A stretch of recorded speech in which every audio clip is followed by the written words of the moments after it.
Alors, il y aura des petits changements pour les spectateurs, notamment au niveau de l'offre en termes de gastronomie pour les 2 prochaines saisons. Notre job et notre challenge, c'est de faire en sorte que les gens, évidemment, vont constater ces changements, mais en subissent peu ou pas de conséquences, et de maintenir finalement tout ce qu'on a pu proposer jusqu'à présent à notre clientèle, peut-être sous une autre forme, mais de pouvoir le maintenir malgré tout.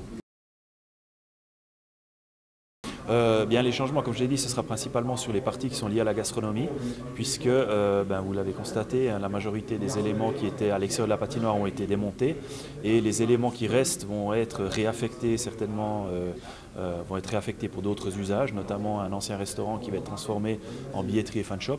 Donc voilà, il y aura comme ça des petits changements. Il y aura aussi des changements par rapport aux accès. Vous avez constaté que l'escalier principal a été démonté.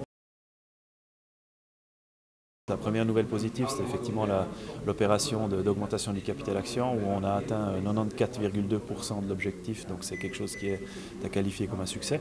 Et puis après, c'était retrouver les chiffres noirs sur la saison, donc on n'a pas encore tout à fait bouclé, on a une petite marge d'appréciation encore, mais on est proche de l'équilibre, sauf peut-être encore éléments particuliers liés au chantier, mais par rapport à l'exploitation, encore une fois, on a eu un résultat d'exploitation positif, malgré le fait, effectivement, on a perdu des revenus par rapport aux années précédentes, parce qu'on a joué avec 27 matchs.